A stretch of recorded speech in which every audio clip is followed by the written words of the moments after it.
There is a running joke in real estate that everyone waits to do anything until after the holidays.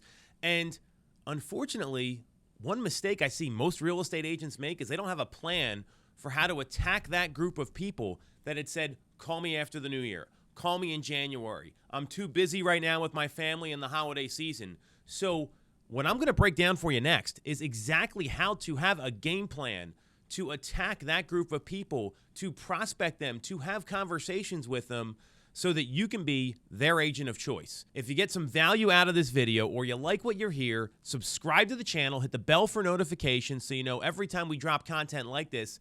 Let me break down the 4-point plan to reach out to folks who said, call me after the holidays. And this is one you're going to want to watch over and over again. Take notes because it doesn't just apply to the month of January. It applies to every single month of the year because people always tell you to call them back at a certain time.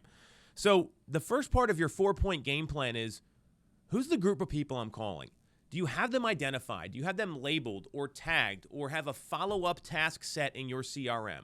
Because you should not be trying to figure this out. If these are the hottest prospects, these are the ones that said, I'm ready to do something, just not right now. You've got to have an easy way to identify them. One of the things we do at our team is we put a tag on there with a smart segment on the left-hand side of our CRM. We use Boomtown, and it's called 2024 Opportunity. So I can literally click on that and see everyone that told me, hey, I'm thinking about making a move in 2024. I can click on that, see when the last time I communicated with them was, and I've got a call sheet ready to go. Whatever CRM you're using, whether it's Boomtown or something else, you want to have the right statuses, the right follow-up tasks set, and actually follow through and use them. And this will make it easy to identify those people that said, hey, call me on January 3rd or call me on January 4th. You've got to have a list prepped of who you're going to reach out to because we know that the 9 to 11 and 3 to 6 time zones during the day, according to the Harvard Business Review, are the best times to make phone calls. You want to be able to identify those people easily. So some sort of organization on your own, preferably using the features in your CRM that you already paid for and invested in, or somebody did, if you're on a team or a brokerage or somewhere else, make sure you can identify that group easily. I would start with a group of anywhere from 50 to 100. I'm a big believer in 100 dials a day, so I'm going to use the number 100. So you've got your who. You've taken notes. You've set the follow-up tasks. You've got the group identified. Then, what are you going to say to them? How are you introducing yourself? Here's what you don't want to say. Hey, remember when you told me to call you on January 3rd because you'd be ready to buy a home then? Well, here I am. That is not the right script, okay?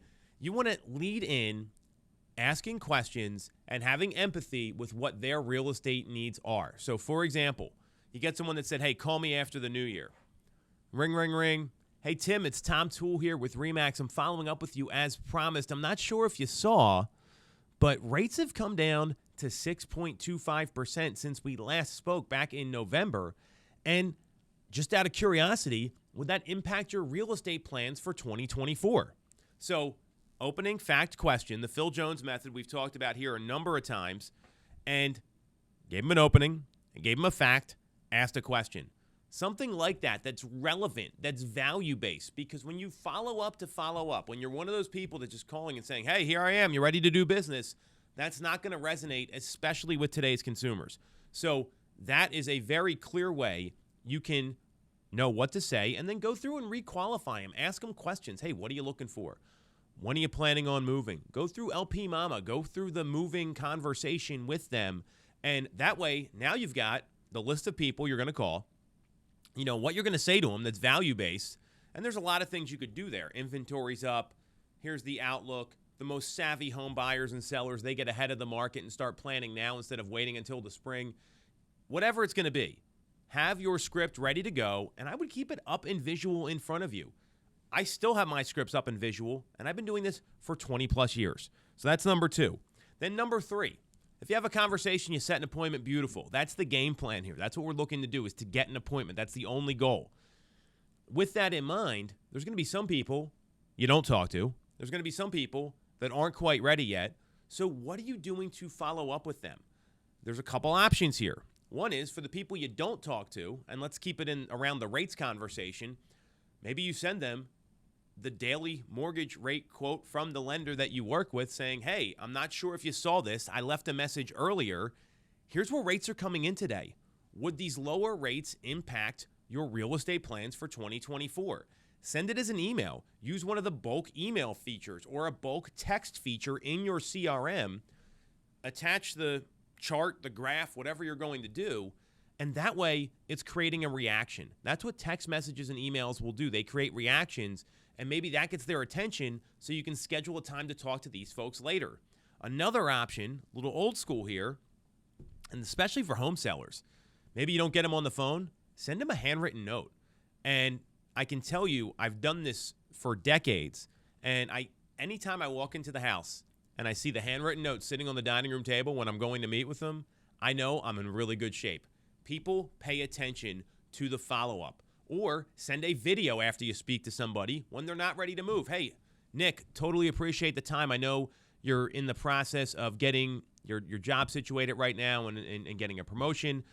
Hopefully that gets wrapped up in the interview process towards the end of the month. I'll give you a call back then, as promised. And if you need anything in the meantime, feel free to reach out, and I'll keep you updated on what's going on in the market. Simple stuff. Video, handwritten note, or better yet, for the people you don't talk to, that mass value-based email or text. Use the bulk features in your CRM. Boomtown uses this. So we've got number 3. We've got who, we got what to say, we've got the follow-up afterwards, and here's the thing most people forget to do. Set an intentional follow-up for you to call them back. Put this in your CRM. Put the right tag on there. Do all the things we just talked about, because when you have intentional follow-up, and if someone says call them in a month, you know I'm going to call them in 2 weeks just to make sure I'm top of mind. So that's your 4-point plan to work these people that said, hey, call me after the new year. Call me in January. Because if you don't have a plan and you're just trying to figure it out as you go, you're not going to be efficient. You're not going to be effective. Time is valuable. And the more planning you do, the more efficient you can be during that high lead generation time that we see the best agents, the most hardworking agents, the hustling agents take advantage of. Monday, Tuesday, Wednesday, Thursday, Friday, Saturday morning, Sunday morning, whatever. You get the point. Now go implement.